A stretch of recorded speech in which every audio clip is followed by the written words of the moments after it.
It's Friday, October 8th, and you're listening to The Drive.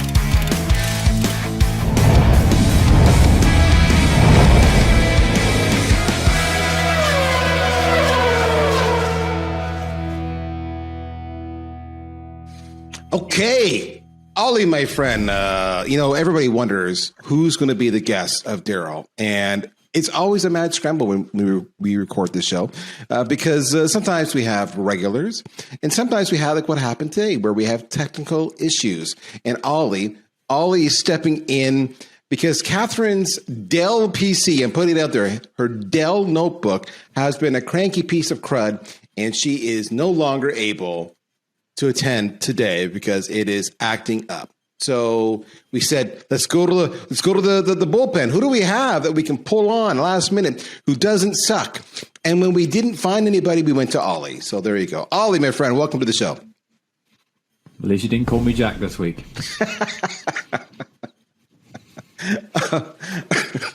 Oh, Ollie, you always make me laugh. All right, let's get into it. We're talking about the... we have a bit of an announcement to make, actually.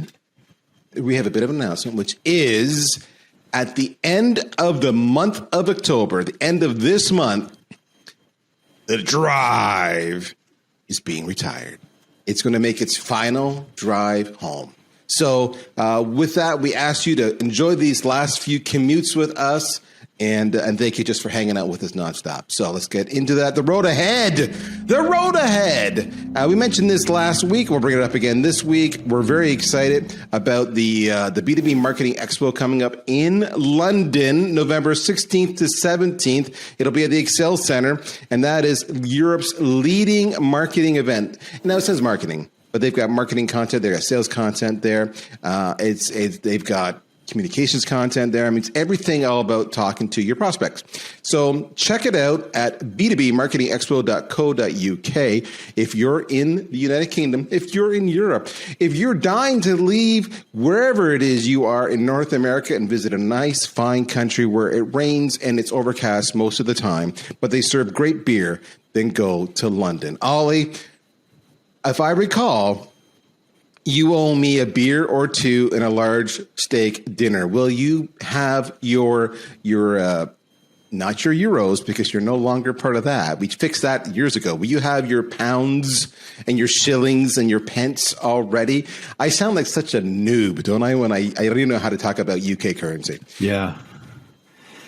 I'll buy the currency. I just meant generally, but yeah, I suppose I could go down to the store and I could buy something for a few pounds. And I don't know if your hotel room would have any cooking utensil, but I'm sure I could borrow some sort of stove that I've been, on like a camping holiday for, and we could sort of sit over the River Thames and do something outside to save me a few £100. How's that sound? That sounds brilliant. There we go. You're the best. I look forward to that token effort you're going to give me, and I will savor it. I just want you to know that. And based on that, by the way, that response, you will never, ever appear in the show again after this month, just so we're clear on that, okay? So that's my response to you. Well, that sucks, but I do think it's a good idea to have Catherine and have Sean come on for a final hurrah before the show. We should have everybody else, instead of just having two of us, we should have like the whole gang on the last show. I think that would be kind of cool. I want Daniel to make an appearance. He should. Daniel behind the scenes. There you go. All right, let's go into money.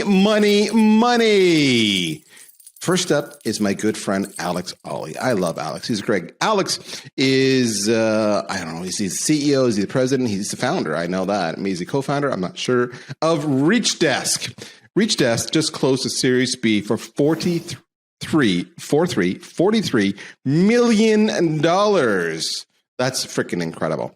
ReachDesk is a firm.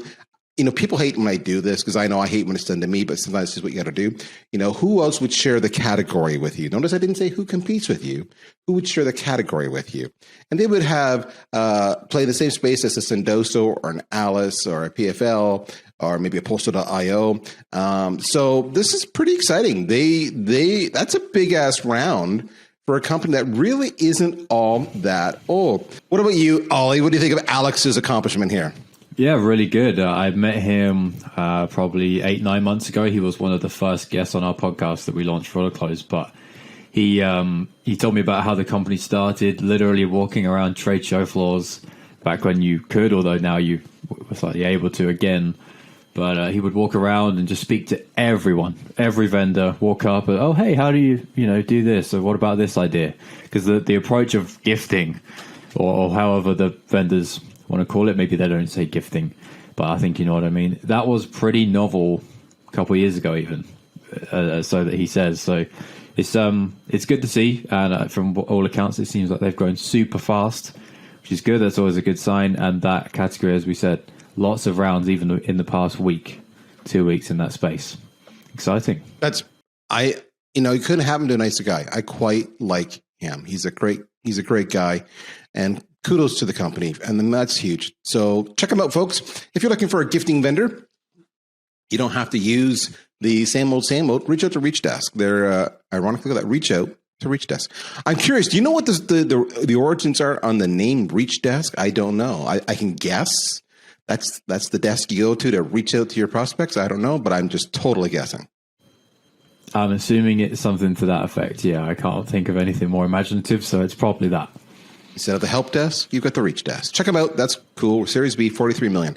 All right. Speaking of another Series B, not 43 million, but 30 million, all the same, for our good friends at LeadIQ. Now, you know LeadIQ. LeadIQ is a little bit like VanillaSoft. When people hear VanillaSoft, they always think of Daryl Prout. So when people think of LeadIQ, they always think of Ryan O'Hara. Now, Ryan O'Hara, he is the VP of Growth and Marketing, but he's just one of a large cast of characters. And, they are a vendor who provides data and contacts, and they would be in the same category as vendors like, a Seamless AI or maybe a ZoomInfo, et cetera. Now, their product offering, of course, is unique on its own. And it was interesting because this for Ryan, he shared a LinkedIn post where he says how back in November of 2015, when I started swapping emails with LeadIQ CEO and co-founder Mai Sao, I have no idea if I said that right. I apologize, Mai. I didn't know what was going to happen. A random guy from New Hampshire she had never met, but she believed in me, and you all have too. And I appreciate our sales community so much.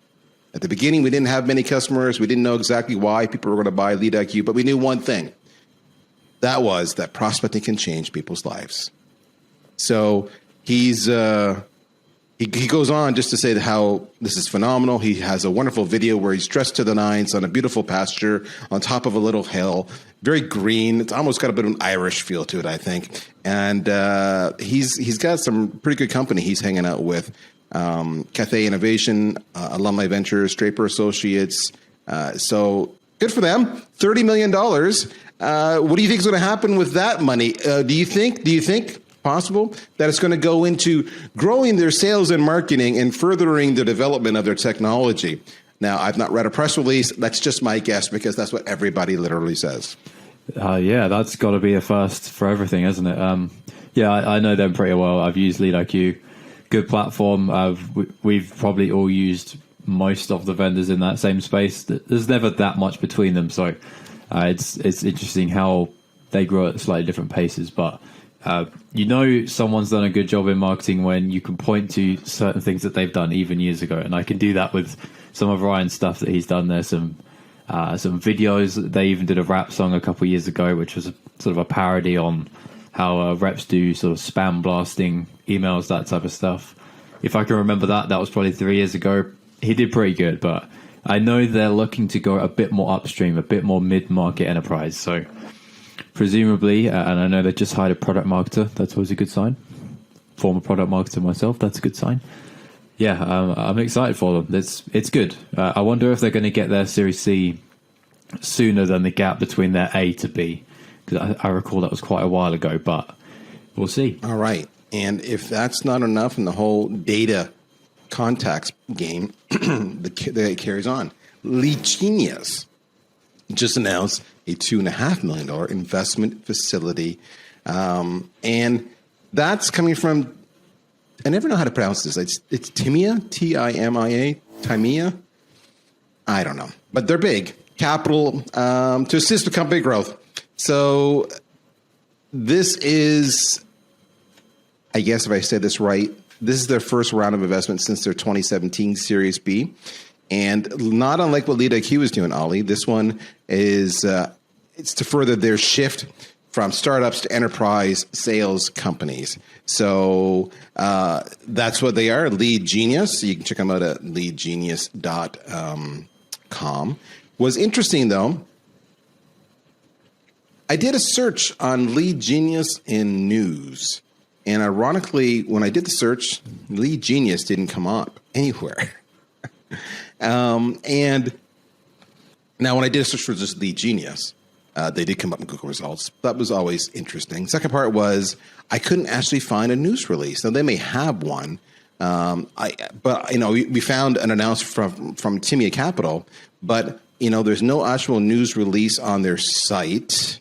Even when I was looking at LinkedIn, it looks like they had to basically share the Timia's announcement. So this one's interesting. To me, Ollie, this says they're happy to have it, but they don't want to make a big deal out of it. And that I could be completely wrong, but I'm guessing because it's how they phrase it. It's a $2.5 million, not a 30, not a 50, not 100, and it's an investment facility. This is not a venture round, right?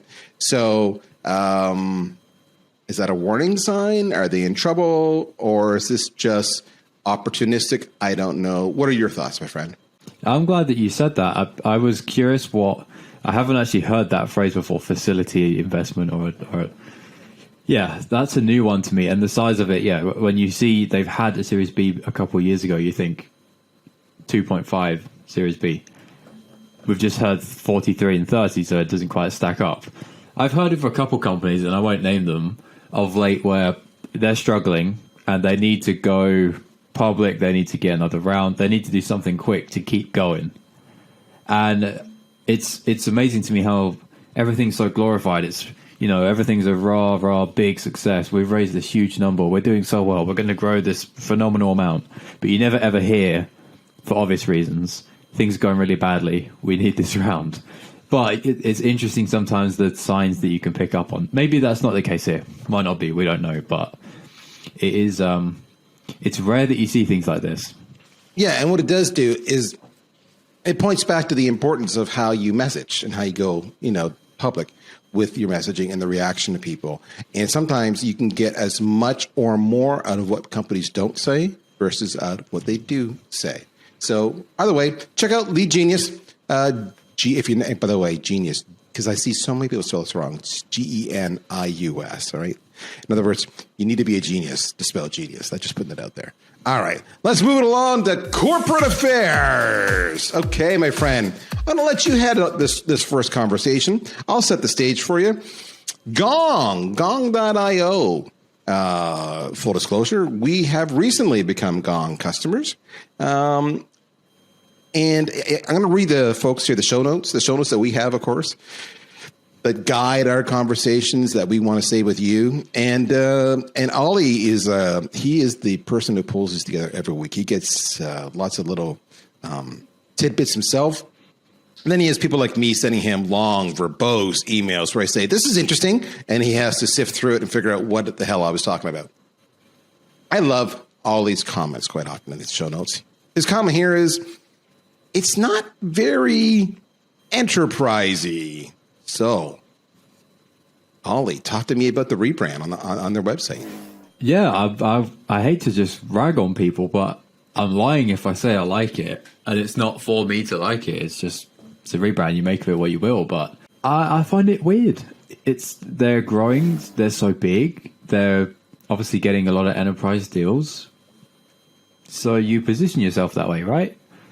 It's a little bit not cartoony. It's a bit animated. It's a bit, it's very far away from the corporate, regimented, militant sort of, we must look like this to avoid being seen like that style. It's very, very far away from that, which is good. It's nice to have some edge. Maybe that's what other companies of their size will be doing in the future. Maybe they will totally discard that and just do it how they want to do it, which full credit to them if that's how they do it. But it did surprise me when I saw it. I thought, and if you think a couple of weeks ago of the SalesLoft rebrand, that's a bit more corporate-y, big company, inoffensive style. This is a bit more out there.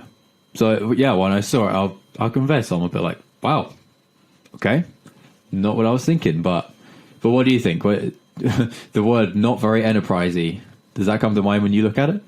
Well, it's very sassy, if you will. In other words, it's like trying to be the hip, cool kid in the class, and we're going to use bold colors, and we're just going to be the guys who, wear flip flops and have our shirts hanging out and cut our hair occasionally.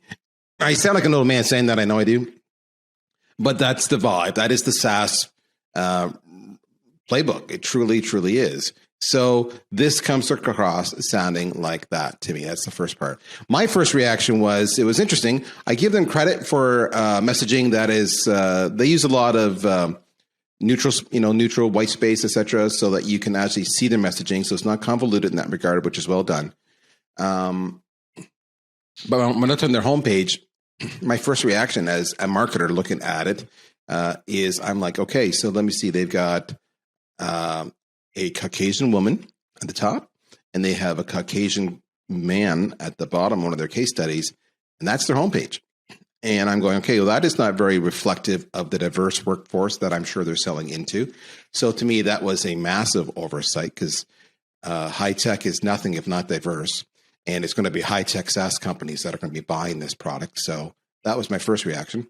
The second one was the fact that if I looked at it, I don't actually know what they do. So, above the fold, it is a revenue engine. Unlock the reality, fuel your revenue engine, give your teams and leadership complete visibility into all deals, team performance, and market changes. Know for sure what is actually coming down the pipeline each month. Do you feel like that sounds like a CRM? Either that or a business intelligence, dashboard reporting engine, which they do have. But the classic marketing 101 is, what do you do? In kind of like 10 seconds or less. And because I just landed here, I searched for something. In this case, I probably searched for call recording or conversational intelligence or, phone call analysis, whatever it is people are trying to figure out. And I got here. And does this look like conversational intelligence? No. It's a fine site. I don't have a problem with the site.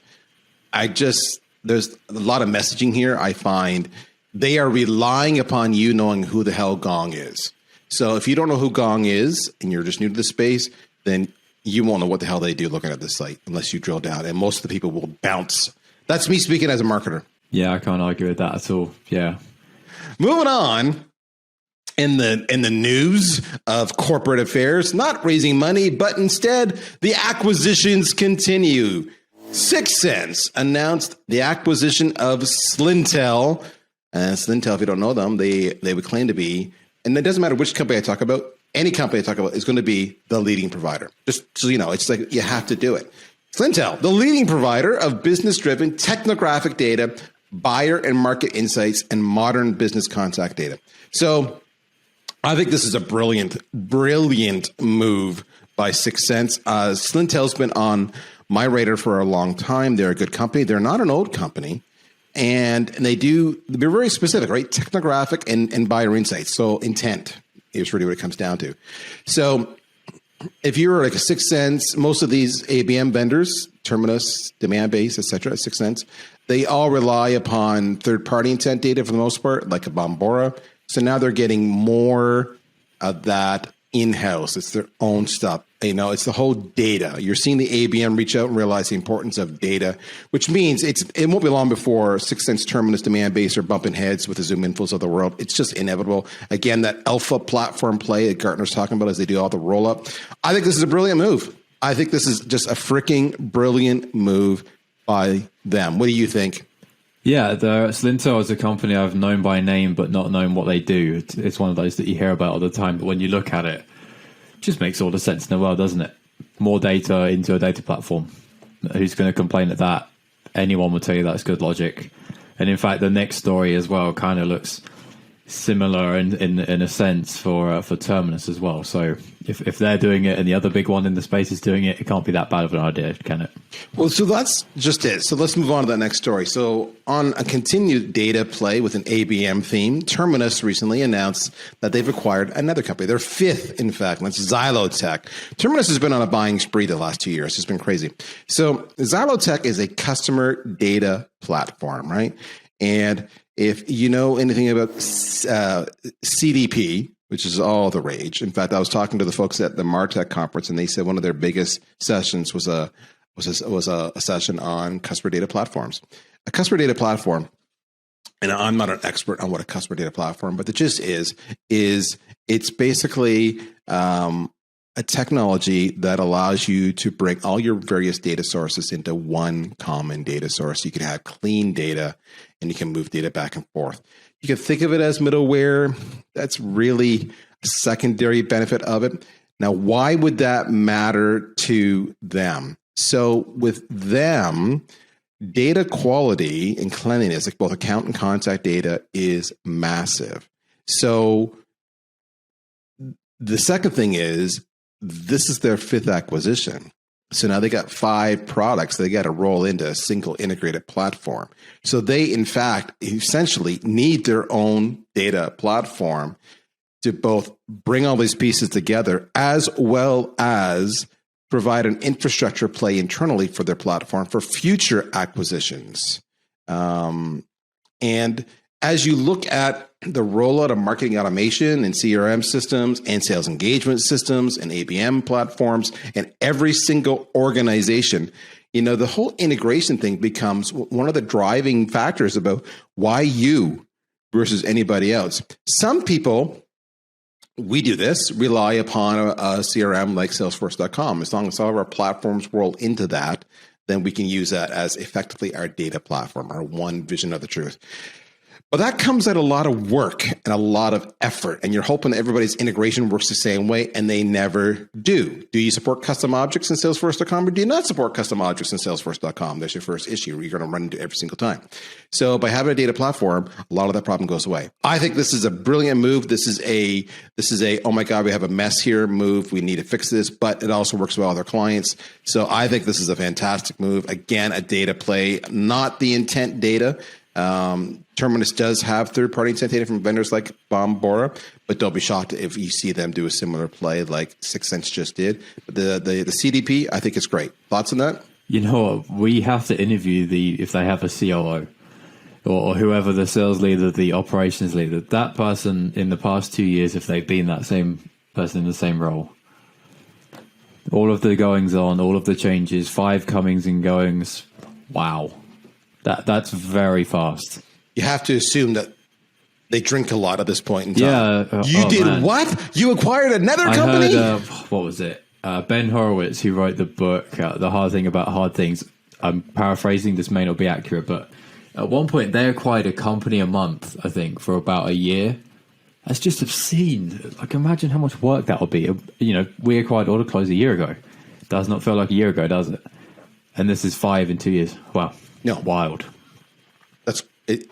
And doing that in the middle of a pandemic too, which, you know, it's really hard to go and meet the team and, you know, do what's necessary to get that integrated. So either it's brilliant and they should be applauded, or inside they're all aging very fast and losing their hair and getting no sleep.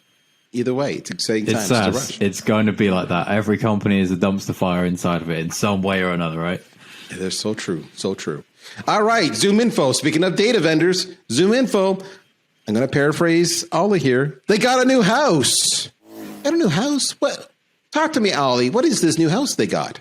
They're in Vancouver, which is on my list of destination cities to have an office. It's probably not the top 10. Well, we got to be clear on this. They're not in. When people hear Vancouver, they always think Vancouver, Canada. They're in Vancouver, Washington State, which is very close to Vancouver, Canada. But yeah, no, definitely not a destination city for the high-tech hub that it is. But hey, there you go. But it's not a small little facility, is it? No. and if I'm reading, it's 366,000 square foot, which I'm trying to think of what that compares to. I'm not great at the metric numbers, but that's that could be one of the bigger buildings in London, I think. One of the skyscrapers, but obviously not with that height. Am I wrong with that? Is that massive, or is that not? Well, no, I mean, I'm going to give you awful math here, right? Awful math. So roughly 9 square feet is roughly 1 square meter. So if we just round that down and say that's 36,000, maybe 40,000 square meters, and my math is awful, so be nice, people.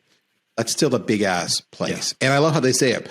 The building itself, it abuts the north bank of the Columbia River in a mixed use destination.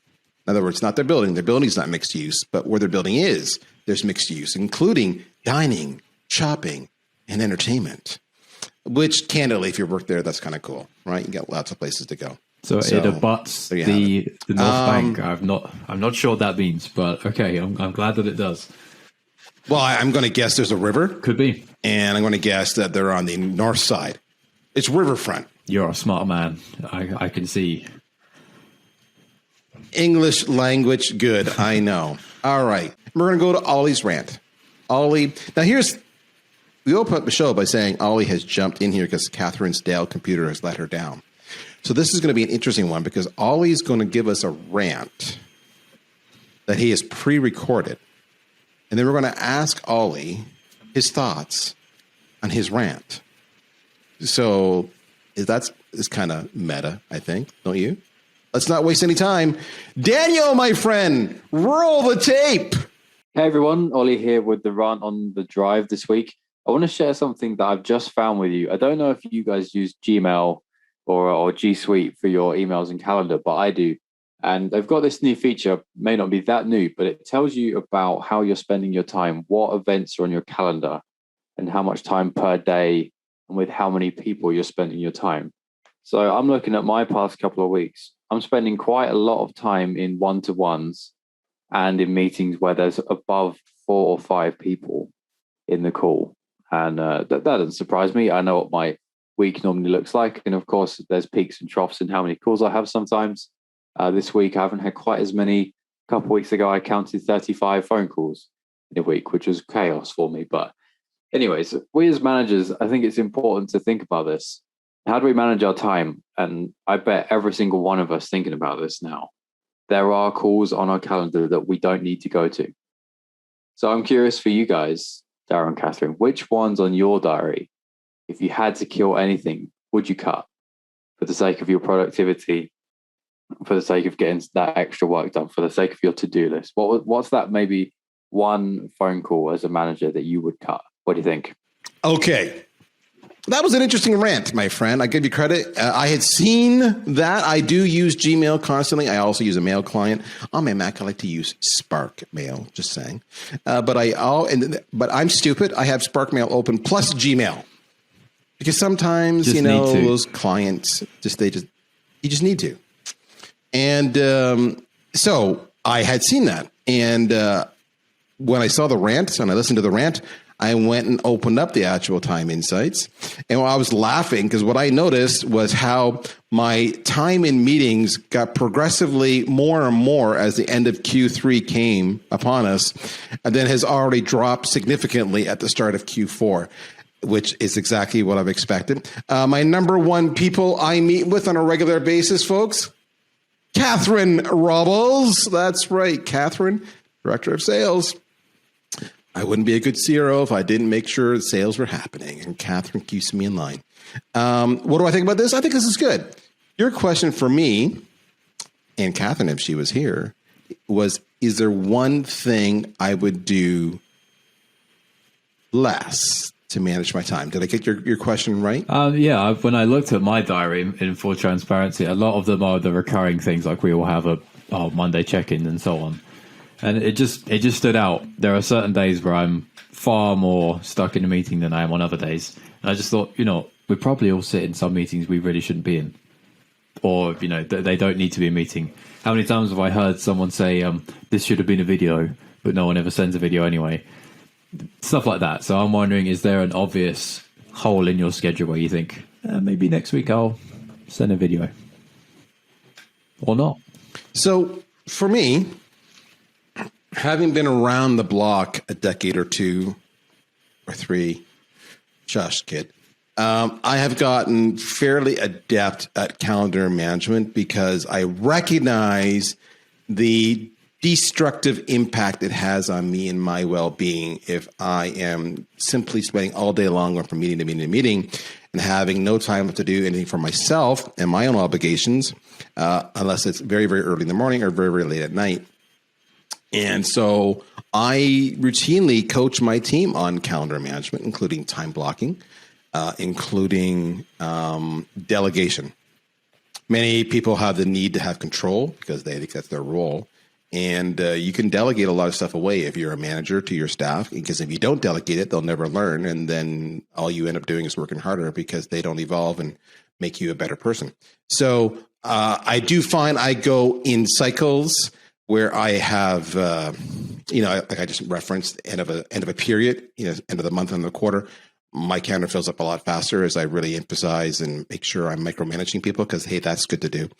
Or if I'm doing lots of content creation because there's a lot of events taking place. But for the most part, I try to practice what I preach, and I try to put blocks in my calendar that are not consumed. I will push meetings out weeks so as to make sure I still have some white space on my calendar. So that's me. I think Catherine would have a very different answer. She and I actually had a conversation not too long ago about the fact that I thought she has way too many meetings and she needed to scale some back. And the problem is that some people don't know how to say no, or don't know how to say, okay, if I have this meeting to talk about this issue, what am I parking so I can, or what am I delaying on delivery? And it's amazing when you do that, all of a sudden people say, oh, well, we don't need to have this meeting if that's going to impact that. But people don't say that. When you don't say that, then people will just take your time because they don't know that you're stressed or anxious or freaking out inside. And that's not good for your mental well-being. That's what I've learned the hard way. I've also learned that Ollie doesn't work very well. What did I hear you? Did you say you had 35 phone calls? Did I get that number right? In 1 week, a couple of weeks ago, I had 35 events in my diary, yeah. Dude, that's just stupid. Did I mention you're stupid? Probably a few thousand times in this show alone, never mind offline, but I got the message. Yeah, but when I say that in this show and offline, it's totally in a loving, constructive way. I think you're trying to suggest otherwise. I'm really hurt and offended by you, man. I'm just trying to make you play the pantomime villain a little bit better than you do, but we all know it's in good jest. We know. Ollie, have you gone to the new James Bond movie yet, my friend? Yeah, I don't want to talk about it. I'm not talking about it. I want you to go and see it, and then we can have a heartfelt conversation about what happened. That's all I've got to say. No spoilers. I saw a post this morning from our good friend Niraj Kapoor where he was saying he's a huge Bond fan and did not like this one. So there's no spoilers there. That's just, it's a personal reaction. I saw Amy Wallace posting how she is a Bond girl and cannot wait to see the new movie. And that's that. So with that is another week in the books. This, my friends, is The Drive. See you back here next week. Take care. Ollie, Daryl, out. Bye.